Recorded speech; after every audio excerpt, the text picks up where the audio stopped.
নমস্কার, Ramakrishna TV YouTube চ্যানেলের পক্ষ থেকে সকল মা, বাবা, দাদু, দিদা, ঠাকুমা, ঠাকুরদাদাদের জানাই অনেক অনেক ভালোবাসা, প্রীতি ও আন্তরিক শুভেচ্ছা। সবাই ভালো আছেন, ভালো থাকবেন। আমি আবারও চলে এসেছি শ্রী শ্রী রামকৃষ্ণ মিশনের স্বামী গীতানন্দ মহারাজজির লেখা ভাগবত কথা সম্পর্কে আলোচনা করতে। আজকে আমরা আলোচনা করব শ্রীমদ্ ভাগবত থেকে 14 নম্বর অধ্যায় প্রহ্লাদ চরিত্র। এবং একটাই কথা বলবো শুরু করার আগে, যে যারা যারা আমার ভাগবত কথার থেকে আগের এপিসোড বা ভিডিওগুলি মিস করেছেন, অবশ্যই রামাকৃষ্ণ টিভি ইউটিউব চ্যানেলের প্লে লিস্ট ভাগবত কথায় গিয়ে আগের ভিডিও বা এপিসোডগুলো দেখে নিতে পারবেন। তো চলুন এবার শুরু করা যাক আজকের আলোচনা প্রহ্লাদ চরিত্র। আজ থেকে 4-5 হাজার বছর আগে দেশের মানুষ এখনকার মতো সংবদ্ধ ছিল না। ভারতবর্ষ তখন ছোট ছোট বহু রাজ্যে বিভক্ত ছিল। এই পরিস্থিতিতে ভারতে কৃষ্টি, সমাজ ব্যবস্থা, ধর্ম জিজ্ঞাসা, আধ্যাত্মিক অনুসন্ধিৎসা প্রভৃতির গবেষণা এবং তার প্রচার কেমন করে সম্ভব হতো? এখনকার মতো তখন তো সমাজগৃহ, বক্তৃতা মঞ্চ এসব কিছুই ছিল না। সাধারণত সেই সময় যখন কোথাও বড় রকমের যাগযজ্ঞ, উৎসব প্রভৃতি হতো, তখন দেশের বিভিন্ন জায়গা থেকে জ্ঞানীগুণী মুনি ঋষিরা আমন্ত্রিত হয়ে আসতেন। এইসব মহতী সভায় দেশের সমাজ ব্যবস্থা, ধর্ম জিজ্ঞাসা, আধ্যাত্মিক তথ্য প্রভৃতি বিষয় আলাপ আলোচনা হতো। যারা এইসব সভায় যোগ দিতেন তাদেরই মারফত দেশের জনসাধারণ এইসব তথ্য জানতে পারত। মহারাজ যুধিষ্ঠিরের রাজসূয় যজ্ঞের ভারতের বিভিন্ন প্রদেশ থেকে বহু রাজা, মহারাজা, পণ্ডিত, মুনি ঋষি প্রভৃতিরা নিমন্ত্রিত হয়ে এসেছেন। সবাই যথাযোগ্য স্থানে বসে যুধিষ্ঠিরের রাজসূয় যজ্ঞ দেখছিলেন। যজ্ঞের শেষে একটি নিয়ম আছে যে উপস্থিত লোকেদের মধ্যে যিনি সর্ববিষয় শ্রেষ্ঠ তাকে দিয়ে বিশেষ অর্ঘ্য দিতে হয়। এখন প্রশ্ন হলো, এই অর্ঘ্য কাকে দেওয়া হবে? কুরুবৃদ্ধ পিতামহ ভীষ্ম বললেন, শ্রীকৃষ্ণ স্বয়ং এখানে উপস্থিত রয়েছেন, তিনিই সর্বলোকমান্য, তিনিই সর্ববিষয় শ্রেষ্ঠ, তাই সুতরাং এই অর্ঘ্য একমাত্র তারই প্রাপ্য। ভীষ্মের কথা শুনে চেদিরাজ শিশুপাল প্রথমে ভীষ্মকে কিছুটা তিরস্কার করে সেই সভার মধ্যে শ্রীকৃষ্ণকে অকথ্য ভাষায় গালাগালি দিতে আরম্ভ করে। এই শিশুপাল হচ্ছে শ্রীকৃষ্ণের পিস্তুত ভাই। প্রথম থেকেই শিশুপাল ছিল ঘোর কৃষ্ণ বিদেশী। শিশুপালের মা ছেলের স্বভাব চরিত্র জেনে শ্রীকৃষ্ণকে অনুরোধ করেছিলেন, তুমি আমার ছেলের অপরাধ ক্ষমা করে দিও কৃষ্ণ। শ্রীকৃষ্ণ তাকে সান্ত্বনা দিয়ে বলেছিলেন, আমি ওর 100 অপরাধ ক্ষমা করব, মানে 100টা অপরাধ ক্ষমা করব। সেই শিশুপাল সারাটা জীবন শ্রীকৃষ্ণের সাথে শত্রুতা করেছে, অযথা শ্রীকৃষ্ণের নিন্দা করে গেছে। এই রাজসূয় যজ্ঞে শিশুপালের কৃষ্ণ বিদেশ একেবারে মাত্রা ছাড়িয়ে যায়। 100 অপরাধের চেয়েও বেশি অপরাধ সে করে ফেলে, মানে 100টা অপরাধের চেয়েও বেশি অপরাধ সে করে ফেলে। তাই শ্রীকৃষ্ণ ওই সভার মধ্যেই শিশুপালকে বধ করেন। সভাস্থ সকলে দেখলেন যে শিশুপালের শরীর থেকে একটা জ্যোতি বেরিয়ে শ্রীকৃষ্ণের অঙ্গে মিলিয়ে গেল। শিশুপাল পরম গতি কৃষ্ণ সাযুজ্য লাভ করল। এই না দেখে উপস্থিত সকলে অত্যন্ত আশ্চর্য হয়ে ভাবলেন যে শিশুপাল সারাটা জীবন শ্রীকৃষ্ণের নিন্দা এবং বিদেশাচরণ করেছে, তার তো নরকবাসী হওয়া উচিত ছিল, কিন্তু তা না হয়ে শ্রী ভগবানের একান্ত ভক্তের পক্ষেও যা দুর্লভ, সে পরম তত্ত্ব শ্রীকৃষ্ণের সাযুজ্য লাভ, শ্রীকৃষ্ণের নিকটে বাস, যা তা কেমন করে সম্ভব হতে পারে? উপস্থিত সকলের হয়ে মহারাজ যুধিষ্ঠির ত্রিকালদর্শী দেবর্ষি নারদকে প্রশ্নের সমাধান করতে অনুরোধ করলেন। যুধিষ্ঠিরের প্রশ্ন শুনে দেবর্ষি নারদ অত্যন্ত খুশি হয়ে বললেন, এই যে আমরা নিন্দা, স্তুতি, সম্মান, অপমান এই সব বলি, এইগুলি অনুভব করছে কে? দেহাভিমানী ব্যক্তি অজ্ঞানবশতই এইসব অনুভব করে, অর্থাৎ নিজের নিন্দা শুনলে রাগ হয়, আবার প্রশংসা শুনলে খুব আনন্দ হয়। এইগুলো দেহের ধর্ম, আত্মার নয়। আত্মাকেই দেহ মনে করে লোকে আমি আমার করে থাকে এবং তার ফলে মনে করে এই আমার শত্রু, একে বধ করব, এই আমার মিত্র, একে আমি সাহায্য করব, ইত্যাদি ইত্যাদি ইত্যাদি। কিন্তু শ্রী ভগবানের এইরকম দেহাভিমান নেই বলে তার ওই রকম ভেদ বুদ্ধিও নেই। সুতরাং নিন্দা স্তুতিতে তিনি বিক্ষুব্ধ হন না এবং তার পক্ষে অপরকে হিংসা করাও সম্ভবপরই নয়। একদম ঠিকই, ভগবান কোনোদিন কারো ওপর হিংসা করতে পারেন না। তবে যে দেখা যায় তিনি অসুরবধ করেছেন? হ্যাঁ, কিন্তু এটা অসুরদের কল্যাণের জন্য। ভগবানের দেহাভিমান নেই বলে নিন্দাতে তার কোনো প্রকার বৈষম্য হয় না, একদম। অতএব শত্রুভাবেই হোক অথবা বন্ধুত্বভাবেই হোক, ভয়ই হোক অথবা স্নেহেই হোক, কিংবা কামভাবেই হোক, যে কোনোভাবে ভগবানের মনোসংযোগ করতে পারলেই আর ভগবানের কোনো রকম বৈষম্য দেখা যাবে না। ভগবানের চিন্তা করে সে নিন্দা করার পাপ থেকে মুক্ত হয়ে ভগবানের সাযুজ্য, তার সান্নিধ্য লাভ করে। সুতরাং শত্রু, মিত্র, ভয়, স্নেহ, কাম এর যে কোনো একটিকে অবলম্বন করে ভগবানের মনোসংযোগ করলেই সাযুজ্য মুক্তি লাভ হয়। যেমন আরশোলা ভয় কাঁচপোকার চিন্তা করে, তাই জন্য সে কাঁচপোকাই হয়ে যায়। গভীর চিন্তা গভীর ধ্যানের ফল এই যে ধ্যানকারী ধ্যেয় বস্তুর সঙ্গে একীভূত হয়ে যায়। এই যে বলা হলো ভগবানের সঙ্গে শত্রুতা করে তাকে হিংসা করে অথবা কামভাবে তাকে লাভ করা যায়, এটা কি একটা কথার কথা মাত্র? না, এর কোনো নজির আছে। এর উত্তরে বলা হচ্ছে যে কোনোভাবে ভগবানের মনোসংযোগ করতে পারলেই তাকে লাভ করা যায়। উপমাস্বরূপ নারদ বলছেন, গোপীরা কামভাবে, কংস ভয়, শিশুপাল প্রভৃতি রাজারা বিদেশ বশত, যাদবেরা আত্মীয়তা বশত এবং তোমরা স্নেহময় ভাবের জন্য ও আমরা ভক্তিভাব অবলম্বন করে শ্রী ভগবানের তন্ময়তা লাভ করেছি। গীতাতে শ্রীকৃষ্ণ অর্জুনকে শেষ উপদেশ দিয়েছিলেন, মন মানা ভব মদ্ভক্ত, অর্থাৎ আমাতে মন সমর্পণ করো। এইটি হচ্ছে সর্বশাস্ত্রের সার কথা। ভগবানে মনোসংযোগ করতে হবে। তস্মাদ কেনা পুপ্পায়ন মনা কৃষ্ণে নিবেশয়ত, যে কোনোভাবে যেমন করে পারো ভগবানের তন্ময়তা লাভ করতে হবে। এই হচ্ছে আধ্যাত্মিক জীবনের চরম কথা, ভগবানের তন্ময়তা। ভগবান বিষ্ণুর দ্বারপাল ছিলেন জয় এবং বিজয়। এরা শ্রী ভগবানেরই ইচ্ছায় ঋষিদের অভিশাপকে উপলক্ষ করে 3 বার অসুর দেহ ধারণ করে ভগবানের প্রতি বৈরী ভাব অবলম্বন করেছিলেন। প্রথমবার তারা হিরণ্যাক্ষ ও হিরণ্যকশিপু রূপে, দ্বিতীয়বার রাবণ ও কুম্ভকর্ণ রূপে এবং তৃতীয়বার শিশুপাল ও দন্তবক্র রূপে জন্ম পরিগ্রহণ করেন এবং প্রতিবারই শ্রী ভগবানের হাতে মৃত্যুবরণ করেছিলেন। বিষ্ণু পার্ষদ এই জয় বিজয় শ্রী ভগবানের প্রতি তীব্র বৈরভাব অবলম্বন করে ভগবানকে গভীরভাবে চিন্তা করে আবার শ্রী ভগবানের কাছে ফিরে গেলেন। তোমাদের সামনেই শিশুপাল শ্রীকৃষ্ণের চক্রাঘাতে নিহত হয়ে শ্রী ভগবানেই লাভ করলেন। দেবর্ষি নারদ আবার বললেন, জয় বিজয় প্রথমবার হিরণ্যাক্ষ ও হিরণ্যকশিপু রূপে জন্ম পরিগ্রহ করেন। তখন তাদের তেজে দেবতা, যক্ষ, গন্ধর্ব প্রভৃতি সকলে অতুষ্ট হয়ে উঠেছিলেন। তখন ভগবান বরাহ মূর্তি ধারণ করে হিরণ্যাক্ষকে বধ করেছিলেন।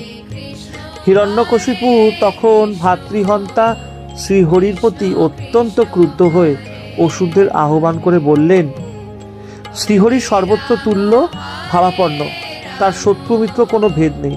তবুও এই ভীরু শক্তিহীন দেবতারা শ্রীহরিকে তপস্যার দ্বারা সন্তুষ্ট করে আমার প্রবল প্রতাপান্বিত ভাই হিরণ্যক্ষকে বধ করিয়েছে। দেবতাদের তো আমি দেখেই নেব। এখন এই শ্রীহরির সম্বন্ধে কি করব তা বলছি, তোমরা সব মন দিয়ে শোনো। এই নারায়ণ পূর্বে শুদ্ধ তেজময় থাকলেও এখন সে মায়াকে আশ্রয় করে মৎস্য, কুর্ম, বরাহ ইত্যাদি মূর্তি পরিগ্রহ করে নিজের শুদ্ধ সত্য স্বভাবকেই কুলসিত করেছে। সে ছিল আগে নির্গুণ, নিরাকার, সচ্চিৎ আনন্দ স্বরূপ। এখন সে মায়াকে অবলম্বন করে বিভিন্ন রূপ গ্রহণ করতে আরম্ভ করেছে এবং বরাহ রূপ ধারণ করে আমার প্রাণপ্রিয় ভাই হিরণ্যক্ষকে বধ করেছে। শ্রীহরি অত্যন্ত অস্থির চিত্ত, একটু আরাধনা করলে সে সাধকের প্রতি স্নেহশীল হয়ে পড়ে। বালকের মতোই সে চঞ্চলমতি, সুতরাং আমি তাকে বধ করে তার রক্ত দিয়ে হিরণ্যক্ষের তর্পণ করব। সেই কপট নারায়ণকে বধ করলে বিষ্ণুগত প্রাণ দেবতারা চিরকালের মতো শেষ হয়ে যাবে। নারায়ণই হচ্ছে যোগ্য পুরুষ ধর্মের মূল আশ্রয়। সুতরাং তোমরা পৃথিবীতে গিয়ে যারা তপস্যা, বেদপাঠ, ব্রত নিয়ম পালন করছে, ধর্মাচরণ করছে, তাদের সকলকে বধ করবে, কারণ তাদের বধ করলে যজ্ঞাদি আর হবে না। ফলে যোগ্য পুরুষ নারায়ণও নির্জিত হবে। অসুররাজ হিরণ্যকশিপুর আদেশ শুনে অসুরেরা তখন পৃথিবীতে গিয়ে সকলের উপর ভীষণ অত্যাচার আরম্ভ করল। এদিকে হিরণ্যাক্ষের মৃত্যুতে তার মা, স্ত্রী ও ছেলেরা অত্যন্ত শোকাকুল হয়েছে দেখে হিরণ্যকশিপুর তাদের সান্ত্বনা দিয়ে বলল, বীর হিরণ্যাক্ষের জন্য তোমাদের আর শোক করা উচিত নয়, কারণ সম্মুখে যুদ্ধে মৃত্যু তো বীরের কাম্য। জীব পূর্বজন্মের কর্মের ফলে এক জায়গায় জন্মগ্রহণ করে কিছুদিন সেখান থেকে নিজের অদৃষ্টের বশে আবার অন্য জায়গায় গিয়ে জন্ম পরিগ্রহ করে। এই তো জগতের নিয়ম। সুতরাং যে চলে যায় তার জন্য শোক করা বৃথা। আত্মার জন্মও নেই, মৃত্যুও নেই। আত্মা শুদ্ধ, অবিনাশী, সর্বব্যাপী, সর্বসাক্ষী। আত্মা দেহ নয়, কিন্তু অবিদ্যার বশে এই দেহকে আত্মা বলে মনে করে জীব সুখ দুঃখ ভোগ করে থাকে। সুতরাং বিনাশশীল দেহের মৃত্যুর জন্য শোক করা উচিত নয়। অসুর তাহলে কি হয়? পরম তত্ত্ব সম্বন্ধে তার বেশ টনটনে জ্ঞান রয়েছে। দৈত্যরাজ হিরণ্যকশিপু তখন অপরাজয়, অমর এবং অপ্রতিদ্বন্দ্বী রাজা হবার জন্য অতি ভয়ঙ্কর তপস্যা আরম্ভ করলেন। তার উগ্র তপস্যা সন্তুষ্ট হয়ে ব্রহ্মা তাকে দর্শন দিয়ে বললেন, তুমি সাধনায় সিদ্ধি লাভ করেছ, আমার কাছে তোমার অভিলষিত বর প্রার্থনা করো।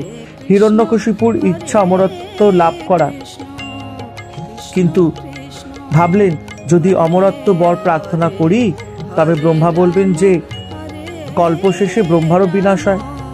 ব্রহ্মাই যখন অমর নয়, তখন তার পক্ষে কাউকে অমরত্ব বর দেওয়া সম্ভব নয়। এইভাবে চিন্তা করে হিরণ্যকশিপু তখন ব্রহ্মাকে প্রণাম করে বললেন, হে বরদ শ্রেষ্ঠ, আপনি যদি আমাকে আমার মন মতো বর দিতে চান তবে এই বর দিন যাতে আপনার সৃষ্টি কোনো প্রাণী আমাকে বধ করতে না পারে। হিরণ্যকশিপু আবার ভাবলেন, এই তো হলো না, আমার যদি স্বাভাবিকভাবে মৃত্যু হয় সেই মৃত্যুকে রোধ করবার উপায় কি? তাই স্বাভাবিক মৃত্যু অতিক্রম করার জন্য বললেন, ঘরের ভিতরে অথবা বাইরে, দিনে অথবা রাত্রিতে, ভূমিতে অথবা আকাশে কোনো অস্ত্রে অথবা শাস্ত্রেই কোনো অস্ত্রে বা শস্ত্রে যেন আমার মৃত্যু না হয়, এই বর আমায় দিন। প্রকারান্তরে হিরণ্যকশিপু অমরত্ব বরই চাইল। ব্রহ্মা বললেন, তোমার মনের বাসনা আমি বুঝেছি, তুমি যে বর চাইলে তা লাভ করা অসম্ভব বলেই জানবে। তবুও তোমার এই অতি কঠোর তপস্যার জন্য আমি তোমার প্রার্থিত বরই দিলাম। ব্রহ্মার কাছ থেকে বর লাভ করে হিরণ্যকশিপু যখন নিজেকে অমর অপ্রতিদ্বন্দ্বী বলে মনে করতে লাগলেন, ব্রহ্মার কাছে বর লাভ করে হিরণ্যকশিপু তখন সুবর্ণময় দেহ ধারণ করে ভ্রাতা হিরণ্যক্ষের মৃত্যুর কথা ভাবতে ভাবতে ভগবান বিষ্ণুর প্রতি ভয়ঙ্কর বিদ্বেষ ভাব পোষণ করতে লাগলেন। বল মদে গর্বিত হয়ে হিরণ্যকশিপু তখন স্বর্গ, মর্ত্য, পাতাল 10 দিক অধিকার করে সকলের উপর ভয়ঙ্কর অত্যাচার আরম্ভ করলেন। তারই অত্যাচারের কোনো প্রতিকার নেই জেনে দেবতারা ভগবান বিষ্ণু শরণাপন্ন হলেন। ভগবান বিষ্ণু তাদের বললেন, হিরণ্যকশিপুর অত্যাচারের কথা আমি আগেই জেনেছি, শিগগিরই তার ব্যবস্থা করব। হিরণ্যকশিপু যখন তার নিজের পুত্রই অজাতশত্রু অতি শান্ত মহাত্মা প্রহ্লাদকে হিংসা করে তার উপর অত্যাচার করবে, তখনই বর মত্ত দৈত্যরাজকে আমি বধ করব। হিরণ্যকশিপুর 4টি ছেলে ছিল, তার মধ্যে প্রহ্লাদই ছিলেন সর্বগুণাতীত, সত্য প্রতিজ্ঞ, জিতেন্দ্র, সকলের প্রতি সমদৃষ্টি সম্পন্ন এবং দেশ শূন্য। অসুরকুলে জন্ম হলেও প্রহ্লাদ আসরিক ভাব, হিংসা, দেশ ইত্যাদি থেকে মুক্ত ছিলেন। প্রহ্লাদ নারায়ণের চিত্ত সমর্পণ করেছিলেন, তাই নারায়ণের সাথে ভক্ত প্রহ্লাদের আত্মা একীভূত হয়ে থাকত। বৈকুণ্ঠপতির চিন্তায় প্রহ্লাদ কখনো কাঁদতেন, কখনো তার চিন্তায় আনন্দিত হয়ে হাসতেন, আবার কখনো গান করতেন, কখনো লজ্জা ত্যাগ করে নাচতেন, আবার কখনো তার চিন্তায় তন্ময় হয়ে ভগবান বিষ্ণুর লীলার অনুকরণ করতেন। কখনো বা শ্রী ভগবানের সঙ্গে তার শরীরে স্পর্শ হয়েছে, এই ভাবনায় আনন্দে প্রহ্লাদ সমস্ত শরীর রোমাঞ্চিত হয়ে উঠত। এদিকে হিরণ্যকশিপু তার ছোট ভাই হিরণ্যক্ষের মৃত্যুর কথা ভেবে ভেবে বিষ্ণুর প্রতি ক্রমেই আরো বেশি করে বৈরীভাব পোষণ করতে লাগলেন। অথচ তারই পুত্র বিষ্ণুর পরম ভক্ত। এ কি সহ্য করা যায়? তাই নিজের ছেলে হলেও বিষ্ণু বিদেশী হিরণ্যকশিপু প্রহ্লাদের প্রতিও বিদেশ পরায়ণ হতে লাগল। হিরণ্যকশিপু তার ছেলের আসরিকভাবে গড়ে তুলবার জন্য ষণ্ড ও অমর্ক নামে দুইজন শিক্ষক নিযুক্ত করলেন। প্রহ্লাদ শিক্ষকদের উপদেশ শুনতেন, কিন্তু সেই উপদেশে তার শ্রদ্ধা হতো না। একদিন হিরণ্যকশিপু প্রহ্লাদকে আদর করে কোলে বসিয়ে বললেন, তুমি যা ভালো করে শিখেছ এবং শ্রেষ্ঠ বলে মনে করো তার সম্বন্ধে আমাকে কিছু শোনাও, মানে শুনতে চাইছে। প্রহ্লাদ বলেন, হে অসুর শ্রেষ্ঠ, আমি আমার রূপ মিথ্যা অভিমানে উন্মত্ত হয়ে নরকবাসের কারণ এবং অন্ধকূপ সদৃশ এই সংসারে বাস করার থেকে আমি নির্জন বনে বাস করে শ্রীহরির চরণ সেবাকে শ্রেষ্ঠ বলে মনে করি। প্রহ্লাদের কথা শুনে দৈত্যরাজের অত্যন্ত রাগ হলো এবং তা খুবই স্বাভাবিক, কারণ হিরণ্যকশিপু শ্রীহরিকে তার পরম শত্রু বলে মনে করেন। কিন্তু যদি প্রশ্ন করা যায় যে বর্তমান সময় কোনো ছেলে যদি তার মা বাবাকে এইরকম কথা বলে, সংসারী হওয়ার চেয়ে সাধু হয়ে ভগবানের নাম করাই ভালো, তাহলে তারা সেই কথা কিভাবে নেবেন? অসুর না হয়েও শ্রী ভগবানকে শত্রু বলে না ভেবেও শতকরা ৯৯ জনের অবস্থায় হিরণ্যকশিপুর মতোই হবে। এদিকে প্রহ্লাদের কথা শুনে দৈত্যরাজ ভাবলেন, প্রহ্লাদ ছেলে মানুষ, সে কি বোঝে? শিক্ষককে মাফ করবে, শিক্ষকদের শিক্ষার দোষে প্রহ্লাদের এমন বুদ্ধি বিপর্যয় ঘটেছে। সুতরাং তিনি শিক্ষকদের ডেকে আচ্ছা করে ধমক দিয়ে বললেন, প্রহ্লাদকে এমন ভাবে শিক্ষা দেবে যাতে বিষ্ণু ভক্ত ব্রাহ্মণেরা প্রহ্লাদকে বিভ্রান্ত করতে না পারে। ষণ্ড ও অমর্ক তখন প্রহ্লাদকে বাড়ি নিয়ে গিয়ে জিজ্ঞাসা করলেন, আমরা তোমার গুরু, আমরা তোমার যেসব শিক্ষা দিয়েছি সেসব কথা তোমার পিতাকে না বলে বুদ্ধি বিভ্রান্তিকর এইসব কথা কেন বললে? এই শিক্ষা তোমার কে দিল? প্রহ্লাদ বললেন, এ ব্যক্তি আমার আপন, এ ব্যক্তি আমার পর। এই রকম যে মিথ্যা চিন্তা, মিথ্যা অভিনিবেশ একটা ভগবানের মায়া থেকে উৎপন্ন হয়, সাধারণ মানুষ এই মায়ায় মুগ্ধ হয়ে দুঃখ ভোগ করে। যখন ভগবান কারোর প্রতি কৃপা করেন, তখন তার এই আপন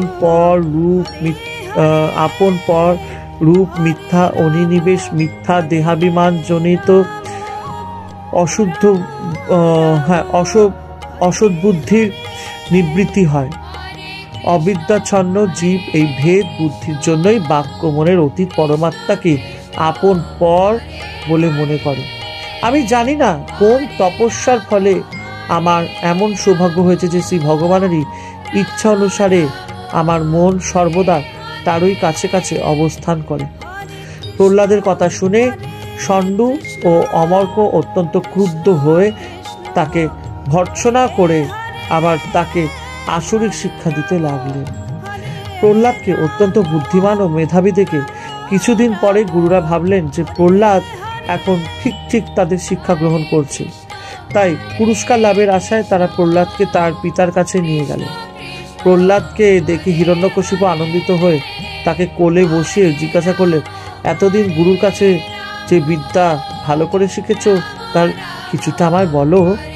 প্রহ্লাদ বললেন, বিষ্ণুর নাম, রূপ, গুণ, মাহাত্ম্য শ্রবণ, নাম কীর্তন, বিষ্ণুর লীলা স্মরণ, মনে মনে তার সেবা, তার পূজা, স্তোত্র, পাঠ, দাসকভাবে কর্মসম্পন্ন, সক্ষভাবে তাতে বিশ্বাস এবং তাতে আত্মসমর্পণ, এই ৯ প্রকার লক্ষণ যুক্ত ভক্তি যে অধ্যয়ন দ্বারা ভগবান বিষ্ণুতে অর্পিত হয়, আমি সেই অধ্যয়নকে শ্রেষ্ঠ বলে মনে করি।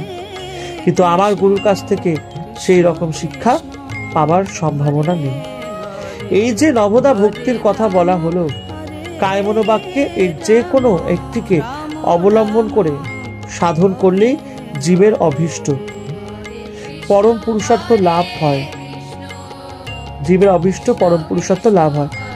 উদাহরণস্বরূপ বলা যেতে পারে, প্রথম পরীক্ষিত হরিকথা শ্রবণ করে, দ্বিতীয় সুখদেব হরিকথা কীর্তন করে, তৃতীয় প্রহ্লাদ হরিকে স্মরণ করে, চতুর্থ লক্ষ্মীদেবী শ্রীহরির পাদসেবা করে, পঞ্চম মহারাজ পুথু শ্রীহরির অর্চনা করে, ষষ্ঠ অক্রূর শ্রীহরির বন্দনা করে, সপ্তম হনুমান শ্রীহরিকে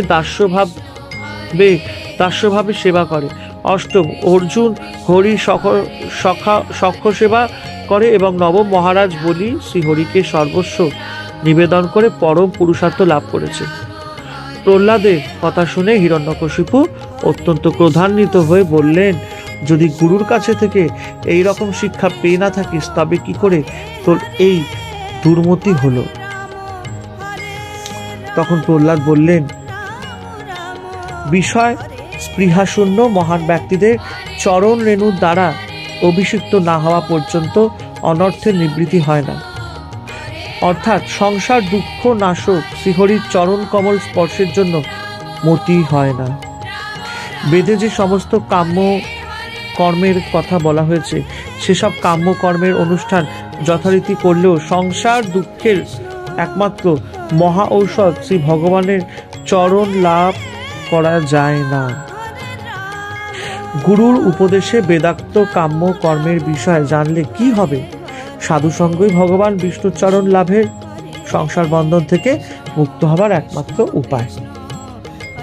প্রহ্লাদের কথা শুনে হিরণ্যকশিপু তখন অত্যন্ত ক্রুদ্ধ হয়ে প্রহ্লাদকে কোল থেকে দূরে ছুঁড়ে ফেলে দিয়ে অসুরদের আদেশ করলেন, এই দুরাত্মাকে এখনই বধ করো। এই বালক আমাদের সকলকে ত্যাগ করে আমার ভ্রাতা হত্যাকারী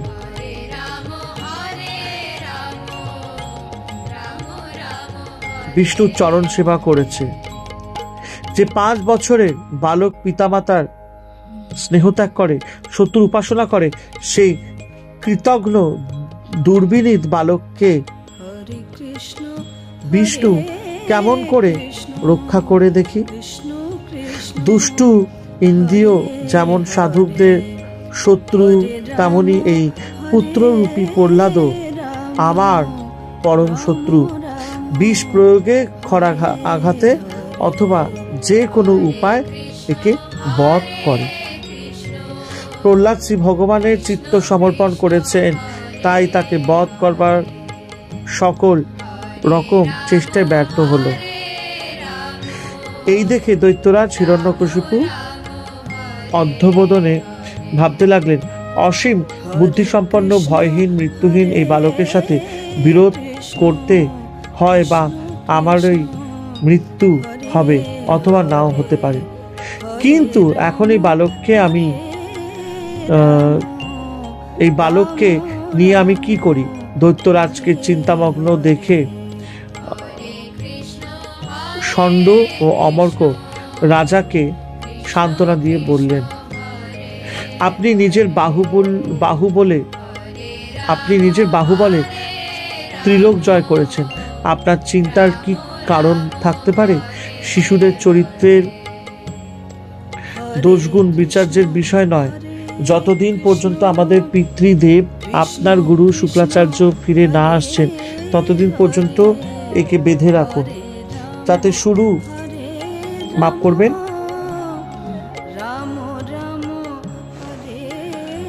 যাতে সে ভয় পালিয়ে না যায়। পুরুষের স্থির বুদ্ধির 2টি কারণ, এক বয়স এবং দ্বিতীয় সৎসঙ্গ।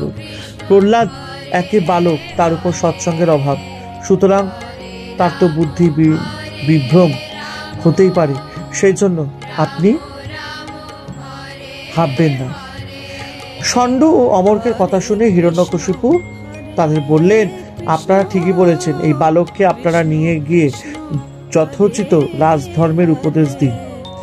ষণ্ড ও অমর্ক তখন প্রহ্লাদকে নিয়ে গিয়ে ধর্ম অর্থ কাম বিষয় উপদেশ দিতে লাগলেন। এদিকে ষণ্ড ও অমর্ক যখন গৃহকার্যে অন্যত্র যেতেন, প্রহ্লাদ মাফ করবেন, প্রহ্লাদ তখন তার সমবয়সী বালকের বিষ্ণু ভক্তির কথা বলতেন। বুদ্ধিমান ব্যক্তি অল্প বয়সী ভাগবত ধর্ম আচরণ করবে, কেননা মনুষ্য জন্ম দুর্লভ এবং অর্থবহু, অর্থাৎ একমাত্র মনুষ্য জন্মেই মানুষ বিষ্ণুর আরাধনা করে পরমপদ লাভ করতে সমর্থ হয়। কিন্তু এই মনুষ্য জন্মের কোনো নিশ্চয়তা নেই। কথায় বলে, আমি লক্ষ জনি ঘুরে তবে মনুষ্য জন্ম লাভ হয়। কথায় বলে ৮০ লক্ষ জনি ঘুরে তবে মনুষ্য জন্ম লাভ হয়। তাহলে এই মনুষ্য জন্মের পর আবার যে কবে মনুষ্য জন্ম লাভ হবে তার কোনো নিশ্চয়তা নেই। সুতরাং এই জীবনে বিষ্ণুর আরাধনা করা উচিত, নইলে মহা অনর্থ হবে। আবার কবে যে মৃত্যু হবে তাও জানা নাই। তাই প্রহ্লাদ বালকদের বললেন, এই এই ভাগবত ধর্ম বাল্যকালেই আচরণ করতে হবে। কিন্তু বাল্যকাল কেন? যৌবন এবং বার্ধক্যে করলেই তো হয়। আর এমনিতেই বলা হয় যে বয়স হলে অবসর নেওয়ার পর ধর্মাচরণ করা যাবে। তার উত্তরে বলা যেতে পারে যে কাম হচ্ছে জীবের বিষ্ণু ভক্তির প্রধান অন্তরায়। বাল্যকালে কামের তাড়না থাকে না। সুতরাং বাল্যকালে ভগবত আরাধনার প্রকৃষ্ট সময়। মানুষের জীবন যদি ১০০ বছর ধরা যায় তবে তার অর্ধেক সময় রাত্রিকাল, অর্থাৎ ৫০ বছর মানুষ ঘুমিয়ে কাটায়। বাল্য ও যৌবনের ১০ বছর পরে ৩০ বছরের বালক বালিকাদের সাথে খেলাধুলায় কেটে যায়। তারপর বিষয় উপার্জন, বিষয় ভোগ ও স্ত্রী পুত্রে আসক্ত হয়ে আরো ২০ বছর কখনো সামান্য একটু সুখ এবং বেশিরভাগই দুঃখ ভোগে অতিবাহিত হয়। তারপর বাকি জীবন জরাগ্রস্ত এবং অসমর্থ অবস্থায় কাটে। এই তো মানুষের জীবন, এর মধ্যে সুখ কোথায়? আত্মীয় স্বজনে আসক্ত হবার দোষ জেনেও মানুষ কেবল কুটুম্ব পোষণই করে থাকে, ভগবত চিন্তা করে না। বিদ্বান হলেও এ ব্যক্তি আমার আপন, এ আমার পর, এই রকম ভাবনাযুক্ত হয়ে মুগ্ধচিত্ত ব্যক্তির মতো, ভূতে পাওয়া লোকের মতো অপরের জিনিস স্মরণ করে থাকে। তাই বলছি, হে অসুর বালকগণ, তোমরা বিষয়মাত্র সেবী অসুরদের সংসর্গ ত্যাগ করে শ্রী ভগবানের শরণাপন্ন হও। নারায়ণে শরণাগতি জীবনের একমাত্র উদ্দেশ্য। হয়তো বলবে, আমরা বালক মাত্র, কেমন করে শ্রী ভগবানের আরাধনা করতে হয়, কেমন করে তার প্রীতি উৎপাদন করতে হয় তা তো জানি না। তার উত্তর প্রহ্লাদ বললেন, শ্রী ভগবানকে খুশি করতে কোনো অসুবিধাই নেই। তিনি তো সকলেরই হৃদয় অবস্থান করেছেন, সুতরাং তাকে খুঁজতে কোনোই কষ্ট নেই। সবসময় মানসিক উপচার দিয়ে তার সেবা করা যায়। যিনি সর্বকারণেরও কারণ, সেই পরম পুরুষ শ্রী ভগবান প্রীতি হলে তার সেবকের দুষ্প্রাপ্য কি থাকতে পারে? অর্থাৎ তারা জগতের সব কিছুই লাভ করতে সক্ষম হয়। শ্রী ভগবানের চরণ সেবা করার যদি সামর্থ্য হয় এবং যত্নের সাথে যদি আমরা তার নাম কীর্তন করি, তাহলে নির্গুণ মোক্ষ লাভেও আমাদের প্রয়োজন নেই। প্রহ্লাদের কথা শুনে দৈত্য বালকেরা তখন ভগবত আরাধনায় নিযুক্ত হলে এই না দেখে ষণ্ড ও অর্মক তখন ভয় অসুররাজ হিরণ্যকশিপুকে গিয়ে সমস্ত বৃত্তান্ত জানাল। হিরণ্যকশিপু তখন পদাহত সর্পের মতো ভয়ঙ্কর ক্রুদ্ধ হয়ে ঘন ঘন নিঃশ্বাস ত্যাগ করতে লাগলেন এবং সম্মুখে অবস্থিত শান্ত কৃতাঞ্জলি পুটে দণ্ডায়মান প্রহ্লাদকে বললেন, রে দুর্বিনীত কুলাধম, তুই আমার শাসন লঙ্ঘন করিস। যে আমি ক্রুদ্ধ হলে স্বর্গমর্ত পাতাল ভয় কাঁপতে থাকে, তুই হীনবল হয়ে সেই আমাকে অবজ্ঞা করিস।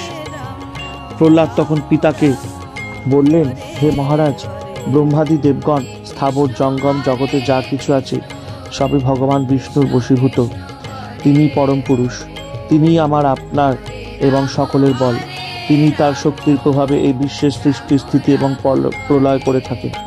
তিনি সর্বব্যাপী। সুতরাং হে পিতা, আপনি হিংসা ভাব ত্যাগ করুন। বিষ্ণু কারোর শত্রু নয়। অসংযত মনই আপনার শত্রু। মন সংযত হলে শত্রু মিত্রের সমভাব হয়। এবং সর্বত্র সমদর্শনে বিষ্ণু পূজার শ্রেষ্ঠ উপকরণ। প্রহ্লাদের কথা শুনে হিরণ্যকশিপু তখন একেবারে তেলে বেগুনে জ্বলে উঠে বললেন, তুই যে বলছিস আমি ছাড়া অন্য পরমেশ্বর আছে এবং সে সর্বত্রই রয়েছে, তাই যদি হয় তবে এই স্তম্ভে তাকে দেখছি না কেন?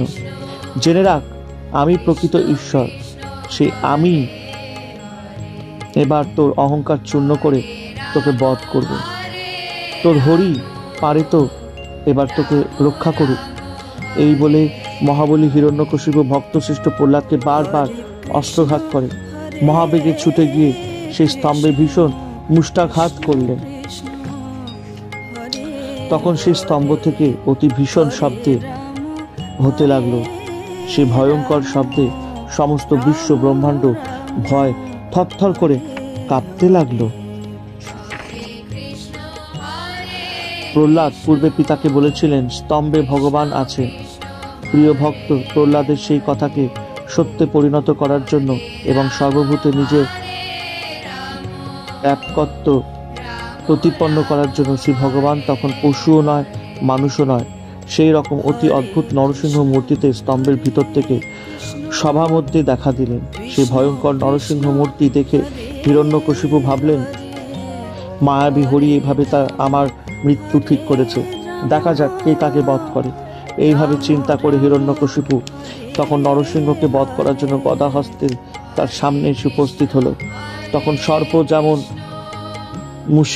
মুশিককে আক্রমণ করে, সেইভাবে নরসিংহ হিরণ্যকশিপুকে ধরে সভার দ্বারদেশে নিয়ে গিয়ে নিজের উরুদেশে রেখে ভয়ঙ্কর নখরাঘাতে তাকে বিদীর্ণ করলেন।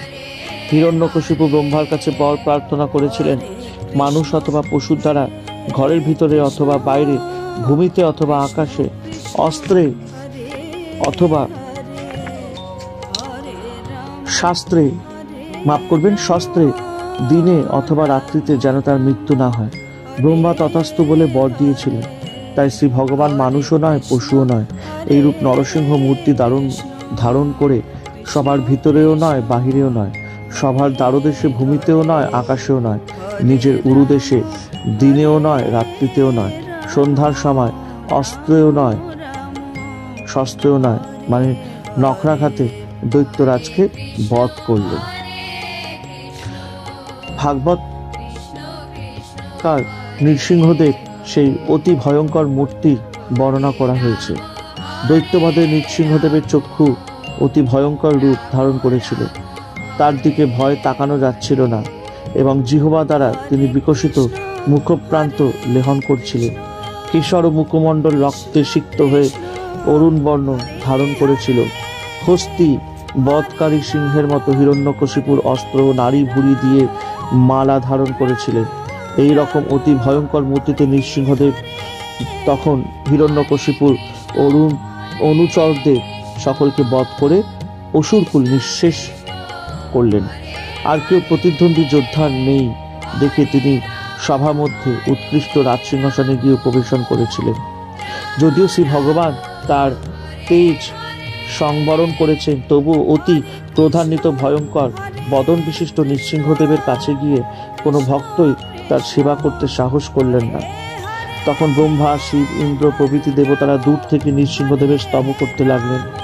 বিষ্ণুর পার্ষদগণ করজোড়ে নৃসিংহরূপী দেবাদিদেবকে বললেন, হে শরণাগতের রক্ষাকর্তা, আপনার এই অতি অদ্ভুত নরসিংহ মূর্তি দেখে আজ আমরা কৃতার্থ হয়েছি। হে প্রভু, এই হিরণ্যকশিপু আপনারই অজ্ঞাবহ ভৃত্য। সনক সনাতনাদির অভিশাপে সে অসুর হয়ে জন্মেছিল।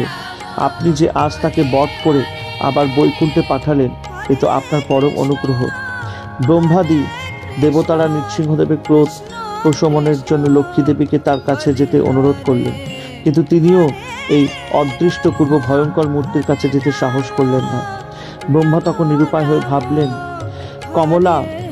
যখন কমলাপতি ক্রোধ নিবারণে অসমর্থ, তখন সে আর সাহস করে নৃসিংহদেবের কাছে যাবে? ভাবলেন, ভগবানের এই মূর্তি পরিগ্রহ তো তার ভক্ত প্রহ্লাদকে রক্ষা করার জন্য, নইলে হিরণ্যকশিপু প্রহ্লাদকে মেরেই ফেলত। আবার এও ঠিক যে বৈকুণ্ঠের দ্বারী জয় বিজয়কে শাপমুক্ত করার জন্য শ্রী ভগবান এই নৃসিংহ মূর্তিতে অবতীর্ণ হয়েছে। সুতরাং ভক্তের জন্য ভগবানের এই ভয়ঙ্কর ক্রোধ মূর্তি। অতএব একমাত্র প্রাণপ্রিয় প্রহ্লাদ ছাড়া আর কেউ ভগবানের এই ক্রোধ উপশম করতে পারবে না। তাই ব্রহ্মা তখন প্রহ্লাদকে বললেন, তোমার পিতার উপর উনি ক্রুদ্ধ হয়েছেন, সুতরাং তুমি গিয়ে তাকে শান্ত করো। মহাভাগবত বালক প্রহ্লাদ তখন ব্রহ্মার আদেশ শিরোধার্য করে ধীর পদে নৃসিংহদেবের কাছে গিয়ে সাষ্টাঙ্গে প্রণাম করলেন। প্রহ্লাদকে নিজের চরণতলে নিপতিত দেখে নৃসিংহদেব তখন অতি দয়ার্দ্র চিত্তে প্রহ্লাদকে ধরে তুললেন এবং মৃত্যু ভীতি বিনাশক তার অভয় করকমল প্রহ্লাদকে মস্তকে স্থাপন করলেন। শ্রী ভগবানের করস্পর্শে প্রহ্লাদের তখন কি অবস্থা হলো? নৃসিংহদেবের করস্পর্শে প্রহ্লাদের সমস্ত অশুভ অমঙ্গল দূর হলো এবং তৎক্ষণাৎ তার তত্ত্বজ্ঞান উপস্থিত হলো। প্রহ্লাদ তখন পরম আনন্দ লাভ করলেন, তার শরীরের রোমাঞ্চ হতে লাগলো এবং প্রেমপূর্ণ হৃদয় অশ্রুধারায় চক্ষু প্লাবলিত করে শ্রী নৃসিংহদেবের পাদপদ্মে নিজে হৃদয় ধারণ করলেন। প্রহ্লাদ তখন ভগবানের মন সমাহিত করে শ্রীহরির স্তব করতে লাগলেন। প্রহ্লাদ শ্রী ভগবানের স্তব করে বলছেন, এইমাত্র ব্রহ্মাদি দেবগণ, মুনি ঋষিরা, সিদ্ধ তপস্বীরা এবং একাগ্রচিত্ত জ্ঞানীগণ ধনী গুণ এবং অলঙ্কারযুক্ত বাক্যে অর্থাৎ অতি সুললিত সুমিষ্ট এবং অর্থযুক্ত বাক্যে স্তবস্তুতি করেও তাকে তুষ্ট করতে পারেননি। তাকে উগ্র স্বভাব অসুর জাতি সম্ভূত আমি কেমন করে তুষ্ট করব? ভক্তি হচ্ছে শ্রীহরির প্রীতি লাভের একমাত্র উপায়। ভক্তি ছাড়া ভগবত দর্শন সম্ভবপর নয়। ভগবত বিমুখ ব্রাহ্মণের যদি ধন, সৌন্দর্য, তপস্যা, স্বাস্থ্যচর্যা, বৃদ্ধি প্রভৃতি গুণও থাকে, তবুও আমি মনে করি যে সেই ব্রাহ্মণ অপেক্ষা যে চণ্ডালের মন প্রাণ বাক্য শ্রী ভগবানে অর্পিত হয়েছে সেই শ্রেষ্ঠ। কারণ হরিভক্তি কুল ও পবিত্র করে, আর ভক্তিবিহীন ব্রাহ্মণ কেবল গর্বে পোষণ করে। প্রহ্লাদ বলছেন, ভগবান একমাত্র ভক্তিতেই প্রীত হন। সেই জন্য আমি নিজ বংশজাত হলেও নিঃসংকোচ চিত্তে নিজের বুদ্ধি অনুযায়ী ঈশ্বরের মহিমা সর্বপ্রযত্নে কীর্তন করব।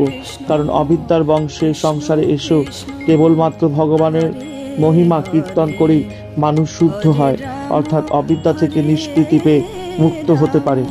হে নৃসিংহদেব, আপনি এখন ক্রোধ পরিত্যাগ করুন, কারণ যার জন্য আপনার এই ক্রোধ, সেই অসুর আজ আপনার দ্বারা নিহত হয়েছে এবং তাতে সকলে আনন্দিত হয়েছে। কারণ অপরের অনিষ্টকারী বৃশ্চিক সর্প প্রভৃতিকে বধ করলে সর্বজীবে দয়াপরায়ণ সাধু ব্যক্তিরাও সন্তুষ্ট হন। সুতরাং অসুর বধে সকলে আনন্দিত হয়ে শান্তি লাভ করে আপনার ক্রোধ উপশমের জন্য প্রতীক্ষা করছেন। আপনি এই নৃসিংহ রূপ ধারণ করে সকলকে নির্ভয় করেছেন। সুতরাং সকলে ভয় থেকে মুক্ত হবার জন্য আপনার এই রূপ স্মরণ করবে। আপনার এই নৃসিংহ মূর্তির কথা চিন্তা করলেই সকল ভয়, সকল বিপদ দূর হবে। আপনার এই অতি ভয়ঙ্কর মুখ, বিকট দন্তশ্রেণী, অন্ত্রের মালা, রক্তাক্ত কেশর এবং শত্রু বিদরণকারী নখর বিশিষ্ট নৃসিংহ মূর্তি দর্শন করেও আমি কিন্তু ভয় পাইনি। সিংহ শাবক যেমন সিংহকে ভয় করে না, কিন্তু অপরের সিংহকে ভীষণ ভয় করে, সেই রকম আমিও আপনার সেই রূপ দেখে ভয় পাইনি। আমি কেবল সংসারের করাল মূর্তি দেখে ভয় পাচ্ছি। হে কৃপণ বৎসল, হে দীনবন্ধু, সংসার চক্রের দুঃসহ ক্লেশে আমি অত্যন্ত উদ্বিগ্ন হয়েছি এবং নিজেরই কর্মবেশে অসুরজনী প্রাপ্ত হয়েছি। হে অতি কমনীয়, আপনি কবে আমার অতি প্রসন্ন হয়ে আপনার অপবর্গপ্রদ চরণ কমলের প্রতি আমাকে আহ্বান করবেন? কবে আপনার মুক্তিপ্রদ চরণে আমায় আশ্রয় দেবেন? প্রিয়জনের বিয়োগ এবং অপ্রিয়জনের সংস্পর্শে এসে বারবার নানা দেহ ধারণ করে আমি অশেষ দুঃখ ভোগ করেছি, কিন্তু দুঃখের প্রতিকার কি তা বুঝলাম না। দুঃখের প্রতিকারের আশায় যাই করতে যাই, তাতে দেহাভিমানের জন্য আরো বেশি দুঃখে জড়িয়ে পড়ি। তাই বলছি, হে প্রভু, আমাকে আপনার সেবায় নিযুক্ত করে আপনার পাদপদ্মে স্থান দিয়ে আমায় কৃতার্থ করুন।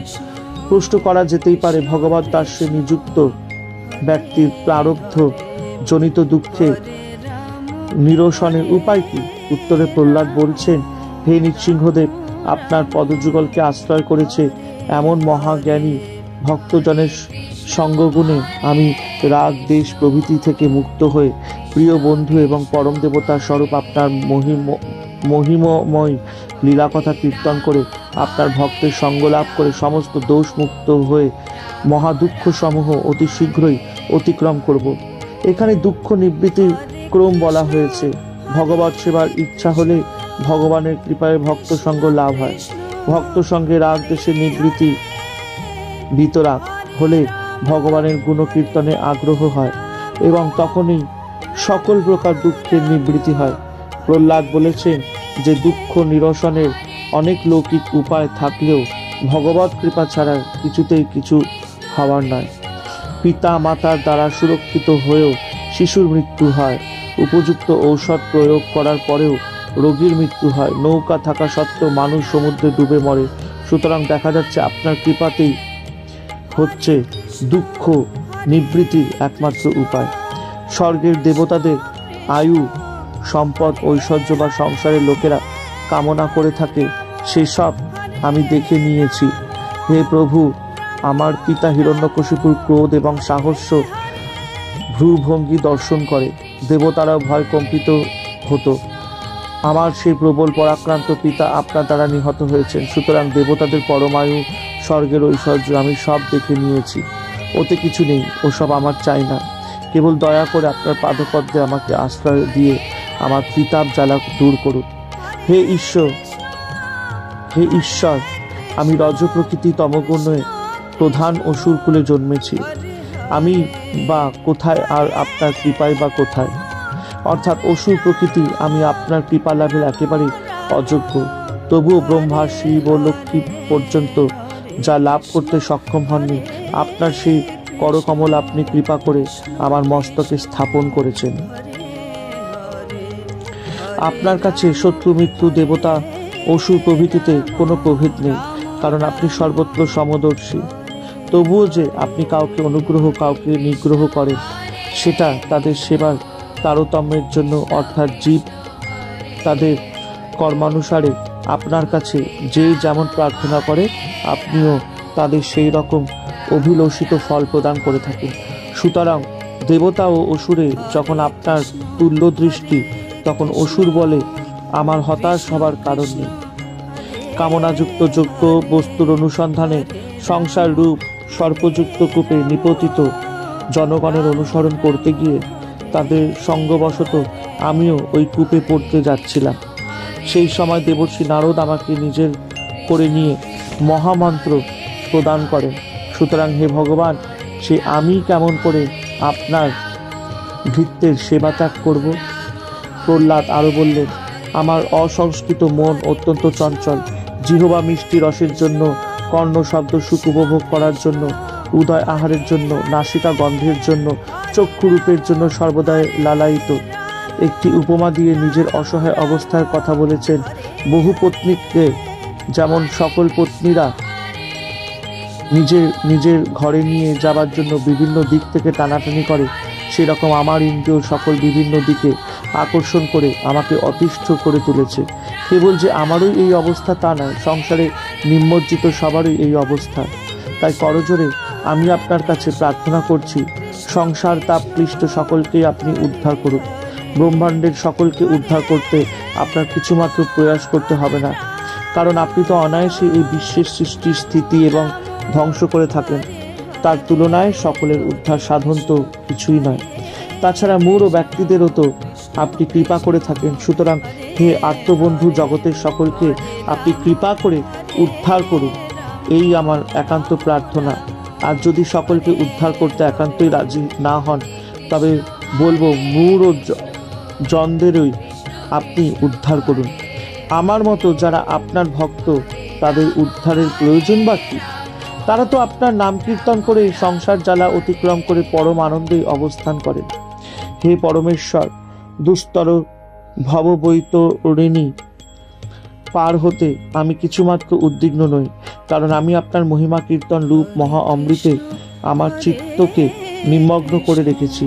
কিন্তু যারা বৃথা ইন্দ্রিয় সুখের আশায় স্ত্রী পুত্রের ভার বহন করে, অথচ আপনাতে বিমুখ হয়ে আপনার নাম কীর্তন করে না, সেই সব মূর্তির জন্যই আমার ভাবনা, তাদের উপায় কি হবে? ভগবান বলতে পারেন, তুমি অপরের জন্য ব্যস্ত হচ্ছ কেন? তোমার কি চাই তা বলো। এর উত্তরে প্রহ্লাদ বলছেন, কেন এইসব ভগবত বিমুখ লোকেদের জন্য আপনার কাছে প্রার্থনা করছি, তাই আপনাকে বলছি। মুনি ঋষিরা তো প্রায় নিজের মুক্তির জন্য নির্জনে মৌনব্রত অবলম্বন করে সাধনা করেন, তারা কিন্তু অপরের মঙ্গলের জন্য কিছু করেন না। যেসব মূঢ় ব্যক্তিদের কথা বলছি, তাদের কি উপায় হবে? তাদের কে একটু সাহায্য করে আপনার দিকে নিয়ে আসবে? তাই বলছি, এইসব মূঢ়দের, সাধনবিহীন ব্যক্তিদের ছেড়ে আমি একা মুক্তি পেতে চাই না। হে দীন ও বন্ধু, এই সমস্ত দীনজনের আপনি একমাত্র আশ্রয়। আপনি ছাড়া তাদের অন্য কোনো আশ্রয় আমি স্বপ্নেও ভাবতে পারছি না। তাই প্রার্থনা করি, আপনি কৃপা করে ওই সব দীনজনদের রক্ষা করুন। অতি অসাধারণ কোনো মহাপুরুষের জীবনে অপরের মঙ্গলের জন্য এই রকম হৃদয় নিংড়ানো আরতি দেখা যায়। তারা অপরের কল্যাণের জন্য নিজের জীবনকে বলি দিতে প্রস্তুত, অপরের মুক্তির জন্য নিজে বারবার জন্ম পরিগ্রহ করে অশেষ দুঃখ কষ্ট ভোগ করতেও রাজি। ভগবান বুদ্ধ ছাগ শিশুর জন্য নিজের জীবন বলি দিতে চেয়েছিলেন। স্বামীজি লিখেছেন, নিখিল আত্মার সমষ্টি রূপে যে ভগবান বিদ্যমান, একমাত্র যে ভগবানে আমি বিশ্বাসী, সেই ভগবানের পূজার জন্য যেন আমি বারবার জন্মগ্রহণ করি এবং সহস্র যন্ত্রণা ভোগ করি। আর সর্বোপরি আমার উপাস্য পাপী নারায়ণ, সর্বজাতি সর্বজীবের দরিদ্র নারায়ণ, হে পূজ্যতম, প্রণাম গুণকীর্তন, সর্বকর্ম সমর্পণ, পরিচর্যা, স্মরণ মনন এবং গুণগান শ্রবণ, এই সর্ববিধভাবে ভগবৎ সেবা ছাড়া পরমহংসদের প্রাপ্তব্য ভক্তি সাধারণ মানুষ কিভাবে লাভ করবে? তাই প্রার্থনা করছি, আমাকে আপনার দাসে আপনার সেবায় নিযুক্ত করুন। প্রহ্লাদ একান্ত ভক্তিভাবে এই প্রকাশ তপ করলে নৃসিংহদেব ক্রোধ পরিহার করে সন্তুষ্ট হয়ে প্রহ্লাদকে বললেন, হে অসুর শ্রেষ্ঠ সৌম্য প্রহ্লাদ, আমি তোমার প্রতি প্রসন্ন হয়েছি, তোমার মঙ্গল হোক। তুমি আমার কাছে তোমার অভিলষিত বর প্রার্থনা করো। আমি সকলের কামনা পূরণ করে থাকি। আমাকে সন্তুষ্ট না করলে কেউই আমার দর্শন পায় না, আর আমার দর্শন পেলে জীব আর কখনো শোক অথবা মোহে অভিভূত হয় না। শ্রী ভগবান প্রহ্লাদকে বর প্রার্থনা করতে বললেও ভক্তশ্রেষ্ঠ প্রহ্লাদ ভগবানের কাছে কোনো বরই চাইলেন না। প্রহ্লাদ বললেন, আমি কামরূপ অমঙ্গলে আসক্ত, আমার চিত্ত কামমলির কামনার সঙ্গ আমি অত্যন্ত ভয় করি। তাই নিষ্পৃহ হয়ে মুক্তি লাভের ইচ্ছায় আপনার শরণাপন্ন হয়েছি। সুতরাং আমাকে বর দিয়ে আর প্রলুব্ধ করবেন না। আপনার প্রীতি উৎপাদন করে যে নিজের ভোগবৃত্তি চরিতার্থ করবার জন্য বর প্রার্থনা করে, সে ভক্ত নয়, সে বণিক মাত্র। ভক্তি দিয়ে সে ভোগ্য বস্তু ক্রয় করে। হে বরদশ্রেষ্ঠ, যদি আমার অভিলষিত বর দিতে চান, তবে যাতে আমার হৃদয় কাম বীজ চিরতরে নষ্ট হয়ে যায়, এই বর আমায় দিন। হে পুণ্ডরীকাক্ষ, মানুষ যখন হৃদয়ের সমস্ত কামনা ত্যাগ করে, তখনই ভগবৎ তুল্য ঐশ্বর্যের অধিকারী হয়। শ্রী ভগবান বললেন, হে প্রহ্লাদ, যারা তোমার মতো ভক্ত, তারা কখনো আমার কাছে ভোগ বিলাস প্রার্থনা করে না। তবুও তুমি এই মনন্তর পর্যন্ত দৈত্যস্বরের ঐশ্বর্য ভোগ করো। আমি সর্বভূতে বিদ্যমান অদ্বিতীয় যোগেশ্বর। আমাকে এইভাবে চিন্তা করে তুমি আমার লীলা কথা শ্রবণ করবে এবং যোগ অবলম্বন করে সর্বকর্মফল ত্যাগ করে আমার পূজা করবে। এইভাবে তুমি বিপুল কীর্তি স্থাপন করে তোমার শুভ প্রারব্ধ ক্ষয় হলে অন্তে আমাকেই লাভ করবে। নারদ মুনি বললেন, এইভাবে সাভ্রষ্ট বিষ্ণু পার্ষদ হিরণ্যকশিপু রূপে জন্ম পরিগ্রহ করে ভগবান বিষ্ণু ও ভক্ত প্রহ্লাদের প্রতি বিদ্বেষ ভাব অবলম্বন করে বিষ্ণু কর্তৃক নিহত হন এবং শ্রী ভগবানকেই লাভ করেন। নারদ মুনি মহারাজ যুধিষ্ঠিরের রাজসূয় যজ্ঞে হিরণ্যকশিপুর কাহিনী বিবৃত করে বললেন, যিনি আদি পুরুষ বিষ্ণুর এই নৃসিংহ লীলারূপ হিরণ্যকশিপু বধ বৃত্তান্ত শুদ্ধান্তকরণে পাঠ করবেন, তিনি সাধুশ্রেষ্ঠ দৈত্যেন্দ্র তনয় প্রহ্লাদের পুণ্য কথা শ্রবণ করে অভয়পদ বৈকুণ্ঠ ধাম লাভ করবেন। হরে কৃষ্ণ কৃষ্ণ কৃষ্ণ হরে হরে, হরে রাম রাম রাম হরে হরে। জয় শিব শম্ভু, জয় দেবী দুর্গা দুর্গতি নাশিনী, জয় মা কালী।